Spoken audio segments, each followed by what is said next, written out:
there and welcome back. Today I want to talk about the Roland SH101 and its smaller version and the new version that Roland did, that is SH01a. This is the original analog vintage one, and this is the digital reinterpretation of Roland. Basically as is the same exact control, and I think it sounds really spot on. I both love these two guys and I'll tell you why. So before going on, as usual, some way you can support. You can sign up for my Patreon, where I will do probably some more video about these two guys, comparing them. You can buy from the affiliate link down below, or you can just subscribe to the page, and it's free and very easy and make me very happy.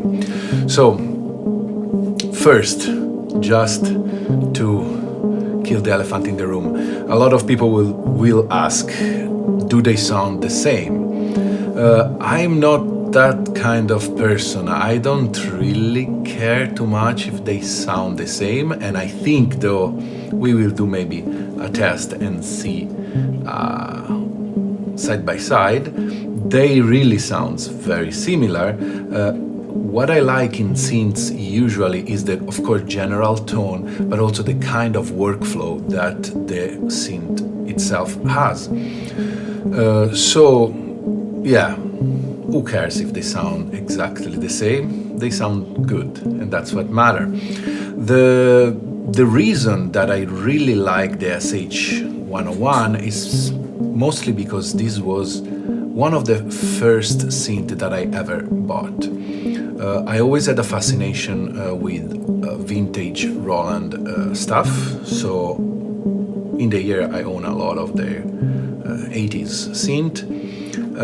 I have an SH101, of course, I have an 808, I used to have a 909, I have a 303 that is one of my favorite other synth. And when I first bought these, I didn't really have any plans to become a synthesizer player or do music with it, but I just wanted it. I really liked it. I had this attraction towards it. And the good thing is, like, this synth is laid out in a way that makes everything really easy to understand. At that moment I didn't know anything about synths. I didn't know anything about all the part that compose a synth. So this was the instrument that allowed me to really understand what happened. There's, of course, so many synths right now, and each one can be more or less complex. I really love how these parts in it are easy to understand. The other synth that really helped me to understand was the Juno, that actually is very similar in the UI, how you call it, in the interface, except that one is polyphonic. The original SH101 is monophonic, all right? The SH01a is polyphonic, 4-voice of polyphony. So these add a lot of more power, and I wish to had a synth like this. I always wish the Roland did a sort of Juno, smaller, like basically the SH101 analog, this side polyphonic. That would have been amazing. But anyway, the things that I really enjoy of the Roland is as a very characteristic sound.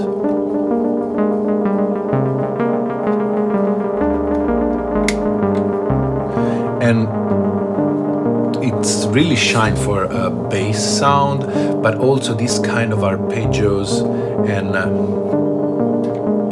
mellow things are really beautiful on this synth. So it's not the most versatile kind of synth you can find around. It doesn't have a lot of modulation possibility, but I guess when you start this is the kind of synth that I would recommend. These, or maybe a Moog, you know, those kind of stuff that has a very signature sound. They very fast to learn, and then with their limitation allows you to find the kind of sound you want. For me, I use the SH for this kind of vibe. And of course, now we are listening only to this guy, but let's play this other, the small one.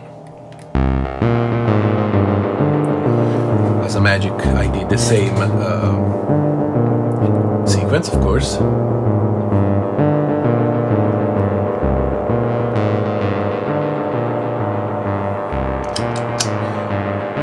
Let's do right away a sort of comparison of the tones.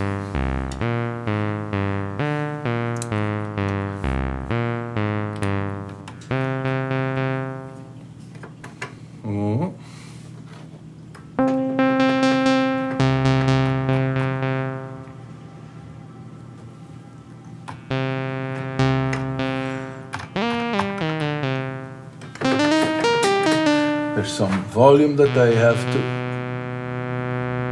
There we are.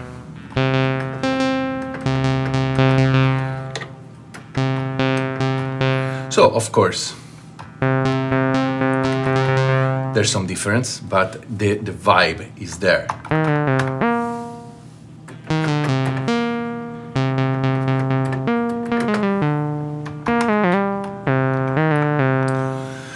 And we can spend hours trying to match themselves, to match them, whatever.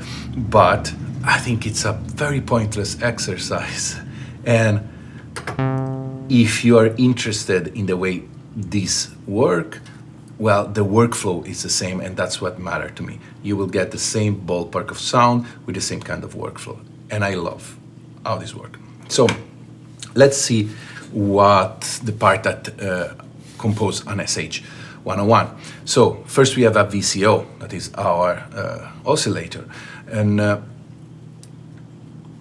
actually here it goes, of course, in part with the source mixer where you just mix the oscillator in and out. There's a sawtooth, and then there's a square that has also a pulse width modulation.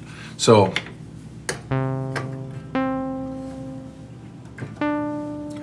let's turn off all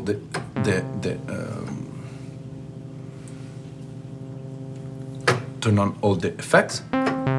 So this would be the sawtooth.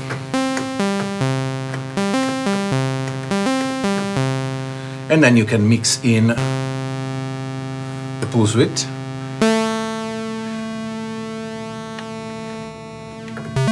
This would be the square by itself.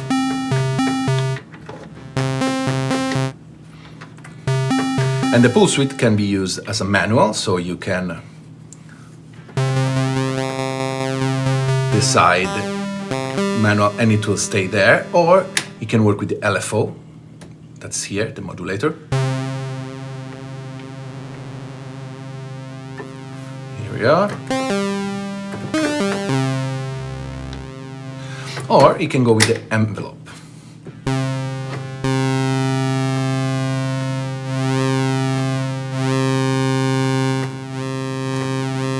I usually use it in manual because I like to find the sweet spot and then go from there. So this covers more or less the source mixer, and you have a sub oscillator that actually goes 1 octave, 2 octave, and 2 octave down with a pulse width. And then you have a noise.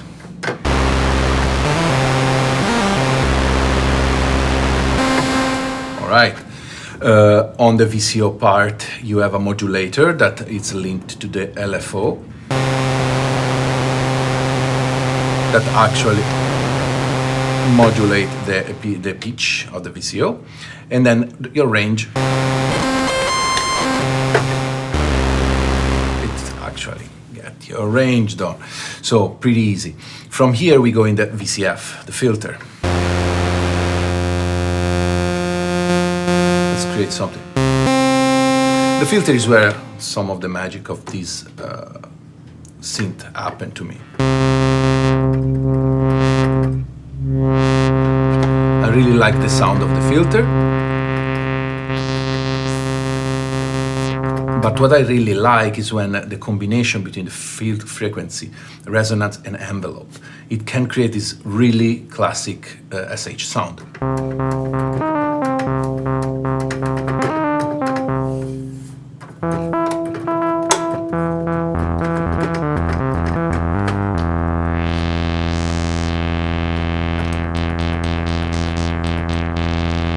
Okay, from here we have also a mod that actually is a modulator on the filter. Still, you have just one LFO, so this LFO is the one that is responsible for the modulation of VCO and the VCF.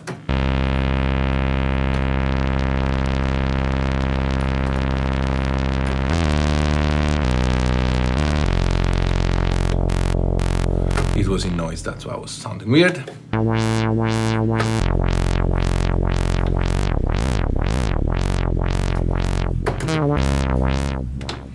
Okay, and then a keyboard tracking, where of course the lower notes will open the filter different than the higher pitch note. Things that I never use, but whatever.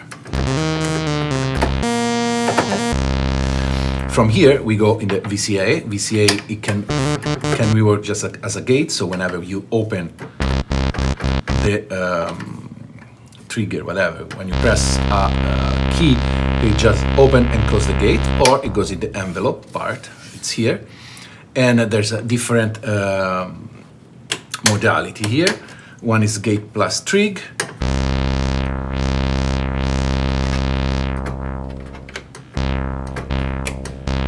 One is just the gate, the trig is from the gate here, and then LFO that works with this.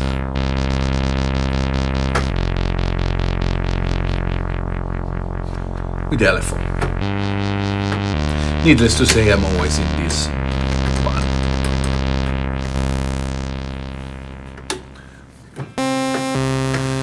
That covers basically all the synthesizing part of the SH, but there's some more interesting thing.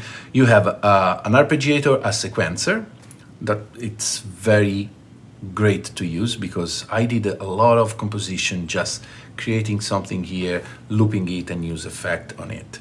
And it's super easy to use. Of course, it's also very not advanced, let's say. So for example, the arpeggio I was doing before, let's recreate it.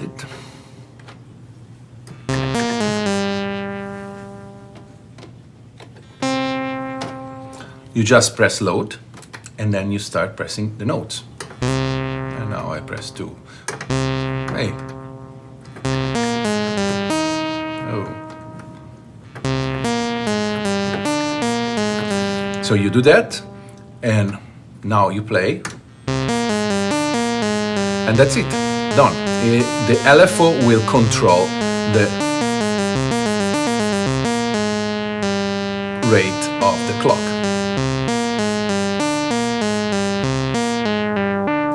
Usually when I play with this, I do a sequence and then I create the sound that I like.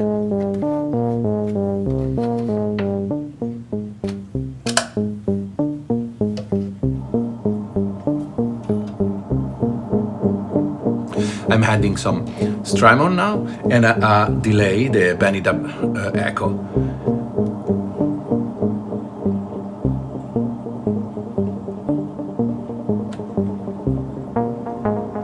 In the sequencer, you can also add legato and rest. So for example, let's do something, whatever.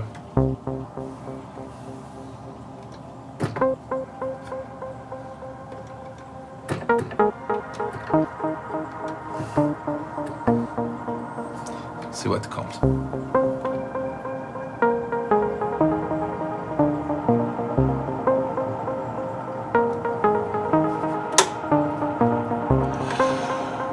So as you see, you can get something very interesting, similar to the 303. it's a machine that leads to happy accidents because I never kind of think how many steps I put. So I don't know if this is 16 step or whatever, if it's gonna be an even number of 4 bars. So I really like to just go random until I find something that I like.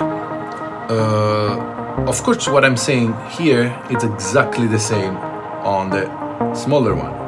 We will get to use this soon and see what this had to the game. So that said, there's also an arpeggiator. I'll show you in a second. You have here another control part that is interesting, of course, a volume that is very scratchy. In this case, I need to fix that. You have a portamento that I really like.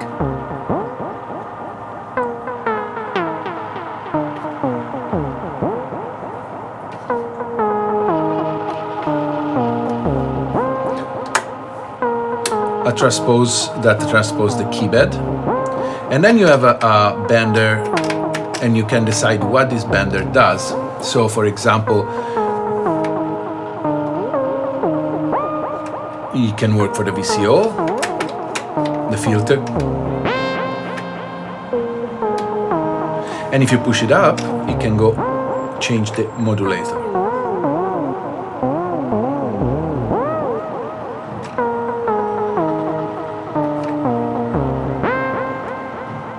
So for the virtuoso of you, you can play and do this kind of stuff. Never use it. I forgot to mention that this is also works with batteries. So, and it goes, I'm actually now powering it with a pedal from Strymon, pedal power from Strymon. That said, let's just check the arpeggio, I guess. You just select down, up and down, or up.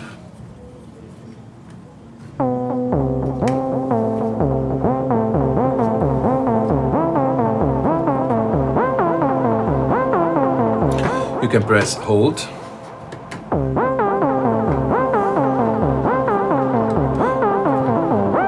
And then there's these fun things that you can press here, you can transpose.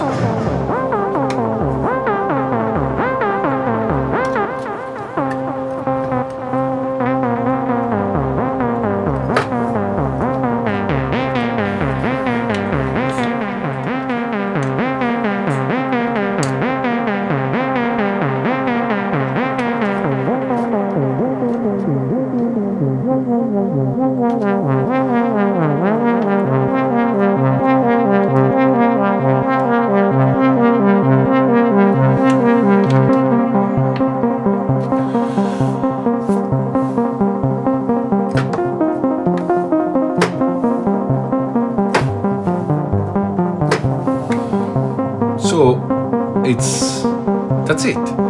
There's not a lot of more going on. You have some control here. You have an external clock. It's not MIDI, of course, so you can send a clock in. There's another hold for holding.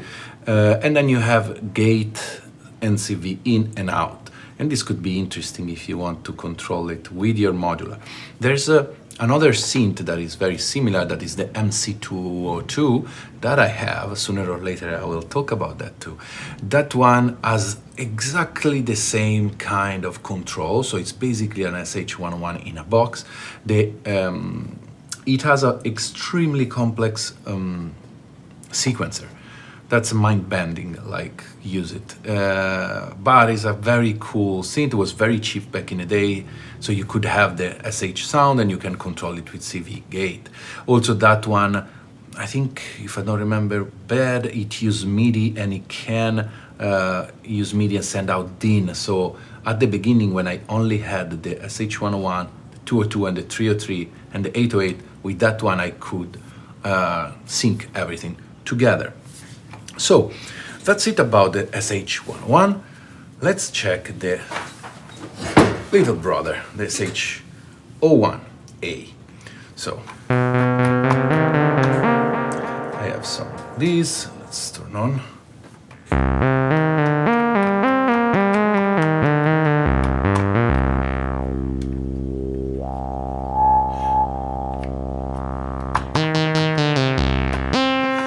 It's exactly the same. So you have the same amount of control here. There's more wave from the LFO even that you can find in the menu.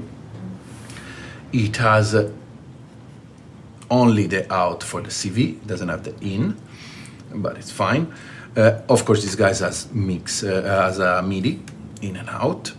And yeah, what they had on top, they had the polyphony. So you press menu to select. I like that with menu and pressing 8, you go directly to what you see on the UI, but here you can save preset and for sound and for sequences. Sequence is the same exact work as the same exact word. So if you want to, these are all preset that I did.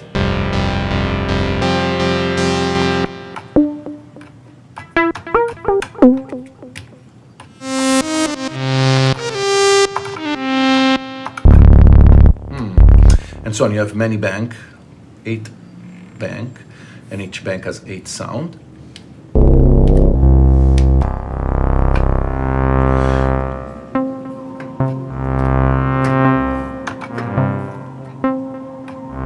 So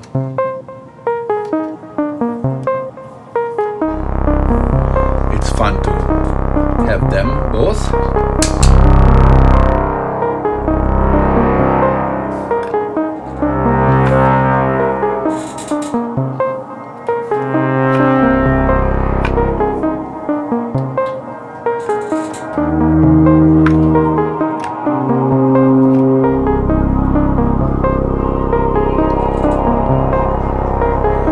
As you can hear, the SH-01 can go in some different territories, so it's way more versatile and it's smaller, and I think it's a very great tool for live performances because you can have it with a small keyboard, or you can put it in the small case like this and have it just as a module that you can bring with you and you can sequence with something else beside. This is the other boutique, the GU06A, that is the Juno 60, and it's, even this one sounds pretty amazing, and it has a very similar interface, beside this being polyphonic. Let's toss them away. So how you work with this one, you can select 4 different ways to play. One is poly.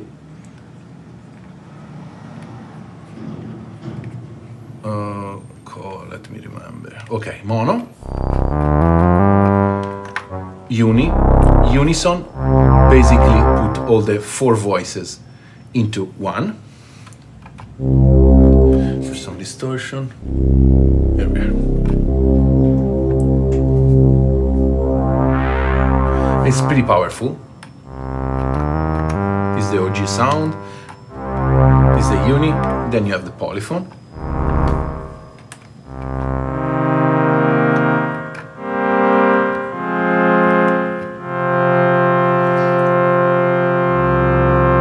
For voice of polyphony, and then you have your chord. And with chord, basically you select, this would be the tonic, the tonal word. Then here you set the interval. So it could be 5, 7, and 12. Let's see what happens. And in this case, each note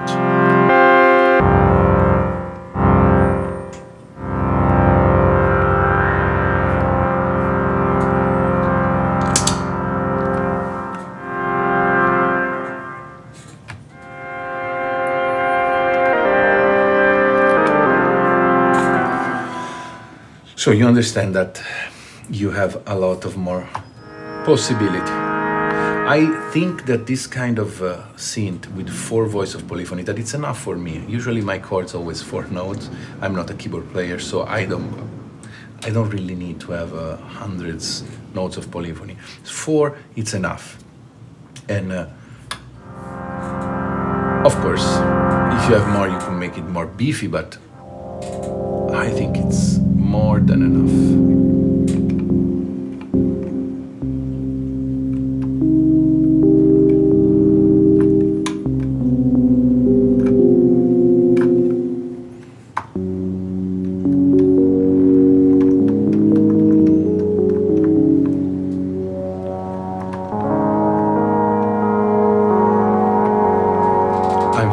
Very adventurous because I'm playing on a different key than C.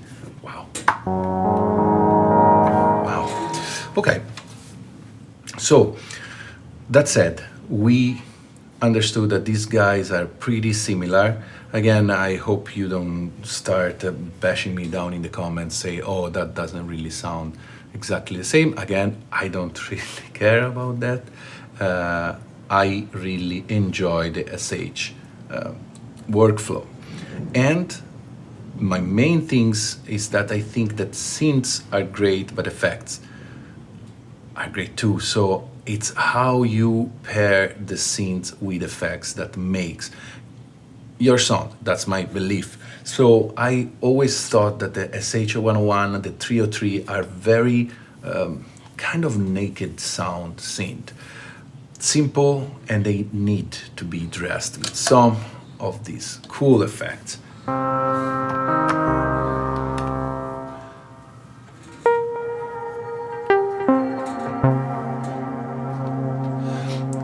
Stuff simple like this, to me, it's very interesting.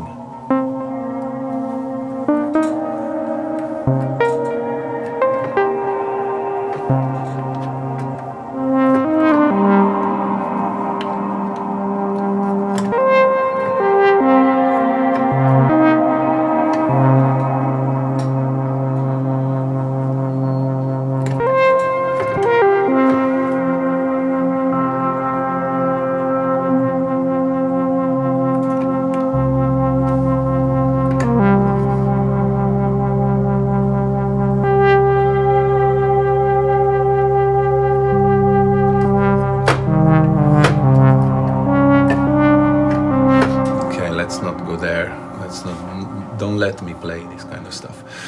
Yeah.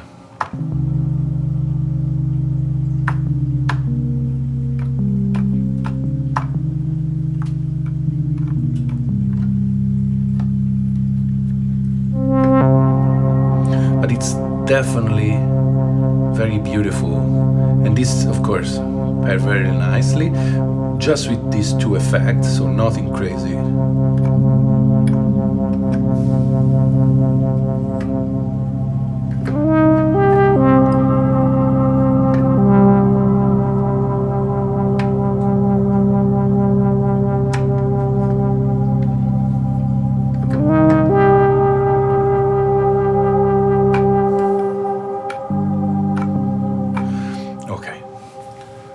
That's about it.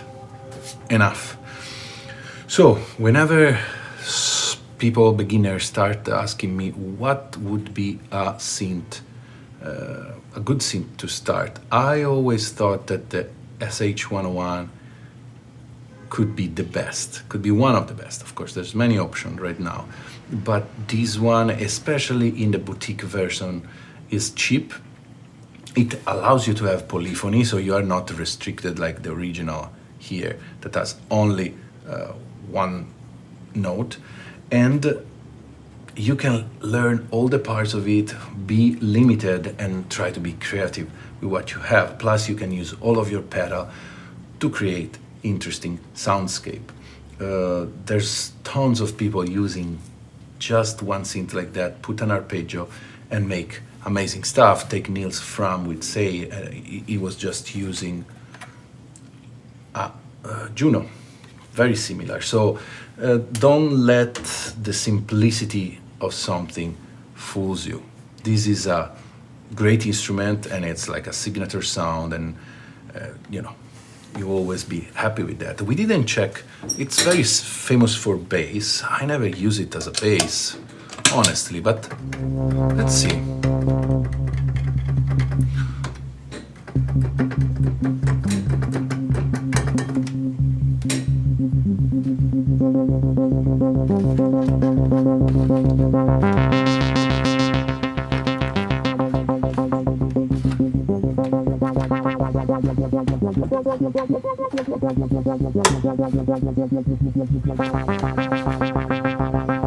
I'm not the best bass creator, guys.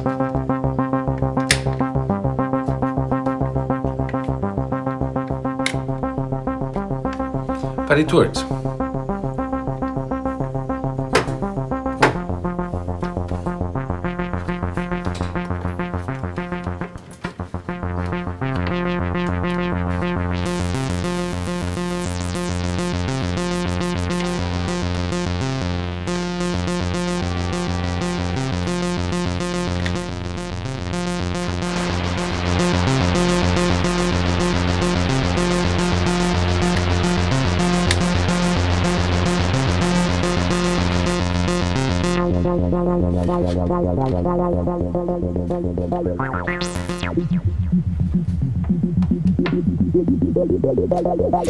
Yeah, I guess with this other one, if you play unison,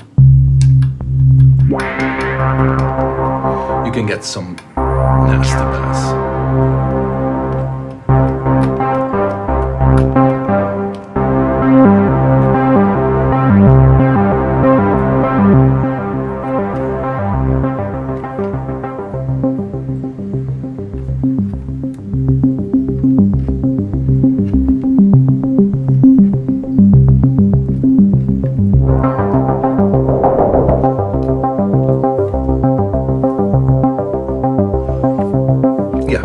Classic kind of 80s bass.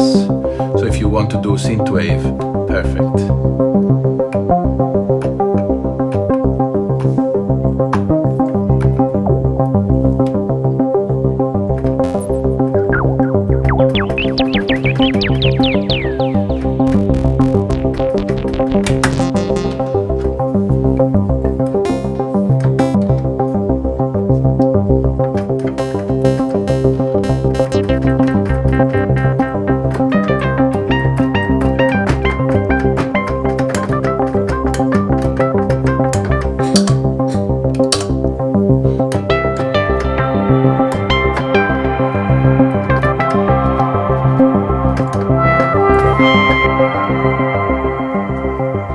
Sorry for some distortion, I don't know what's up.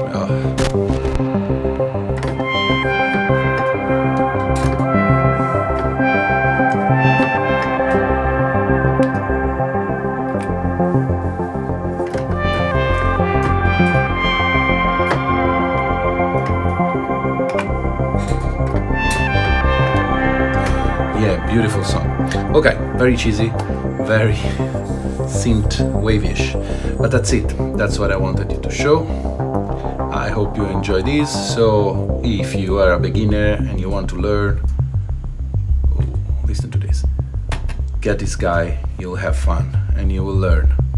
Or even if you know things, have it. You need to have an SH101 in your life. Okay, thanks for watching and I'll see you next week. Ciao.